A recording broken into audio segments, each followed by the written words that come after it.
Okay, here we are in our Visual Studio Code, and this is how it is looking.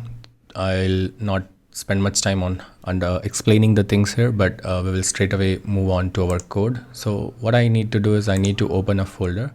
So this is tutorial HTML and CSS, and this is where I'll be making the files. Let's start with the first file, which is index.html. So this is the place where we will be writing our HTML code. And before doing that, let's see what exactly we will be writing. So to make it very simple, or let's go with the era. So if we are in the 1995s or 2000, when this was used only to get the information. So what we will be doing in this one, or what I will be showing you in this, is I have a document prepared, which is this one. So this is a course plan what I have decided to add in this, but this is in a Word file or a PDF file. So what we will do is we will just convert this particular file into HTML and then see it in our web browser. So this will be a very good exercise to start with. This will be devoid of any CSS. As of now, we will just focus on HTML tags, how they are written, and what are the ways. One more change I will be doing in this particular video is I will be not using the modern tags as of now, like the HTML5 things. I will be using the table tags. Table tags were the tags or HTML elements which were used in the earlier development. I'll tell you the reason along the way, but I'm just going via the era. So let's say we are in 1995s or 2000, and we are given the page to design, and we will see what are the different tags and place.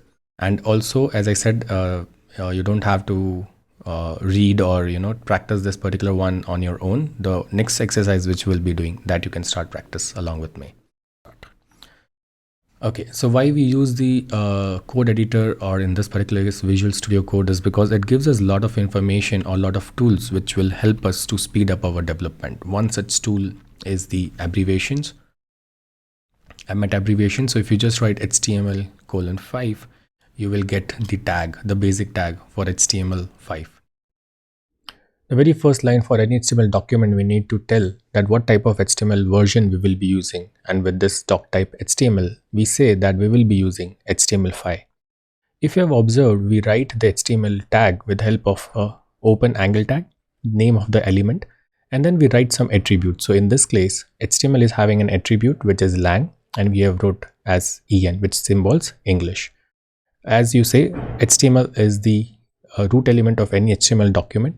Inside HTML, we have two another elements, which is head tag and body tag. Head tag is generally used to add all the machine related information. Even your JavaScript, your CSS, title tag, everything will be residing in head tag. Next, we come to the body tag. This is the place where we write all the information which we have to display on the browser. So as I said, you don't have to practice along. So I will be fast forwarding this video and will explain you what are the things going on. So very first tag, we write h1 with symbol header tag. Header is generally to add the heading to the page, and this is very important tag for the SEO. There are from h1 to h6 tags which we can use. Next, we will use the table tag. Now, as I have told, I will be using table tags, but nowadays table tags is not used. The reason why I'm using table tag is earlier, when the screens were small or when mobile was not in picture, the main idea for any page to display was the alignment. And in table tag, by default, we got some alignments. That's why we were using the table tags. And trust me that adding the table tags was very complex. Here I'm just adding one simple table tag. Next, I'm adding the table row, which is tr, and then td, which means table data. With that, we create a page, and that automatically aligns on the web page. If you observe, Visual Studio Code is already adding the closing tag for each tag which I'm opening. There are certain tags in HTML which are self-closing as well. And one of that example is HR tag, which means horizontal rule. That is a self-closing tag. So for that, we don't need any closing tag. Next tag, if you see h5, that already have a closing h5 tag. Next, we have UL, which is unordered list. And in that unordered list, we have different elements which we will be writing in the li tags. Li means list items, where we are adding one by one all the items which we have added. After that, we see a horizontal ruler again on our document. So for that, we will again use our self-closing tag, which is HR tag. And now we need to add the numbers. So earlier we see the unordered list, Now we need to have the numbers, which will be done with the help of ordered list, which can be done as OL. OL means ordered list.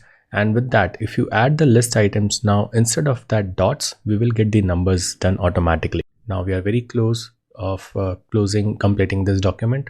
And the next tag we will be using is the H3, which is again heading. And this is how the whole page is looking.